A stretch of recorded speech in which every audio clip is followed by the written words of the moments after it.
Lyca தயாரிப்பில் அஜித் நடிப்பில் மகள் திருமேனி இயக்கவிருக்கும் விடாமுயற்சி திரைப்படம் நேற்று திரையரங்குகளில் ரிலீஸ் ஆனது.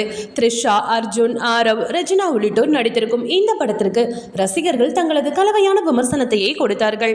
பிரேக் டவுன் படத்தை தழுவி எடுக்கப்பட்டிருந்தாலும் இன்னும் கொஞ்சம் மெனக்கெட்டிருக்கலாம் என்று ரசிகர்கள் கூறுகிறார்கள். இந்த சூழலில் முதல் நாளில் படம் செய்த வசூல் குறித்து தகவல் ஒன்று வெளியாகியுள்ளது. துணிவு படத்துக்கு பிறகு மகள் திருமேனி இயக்கத்தில் விடாமுயற்சி படத்தில் நடித்தார் அஜித்.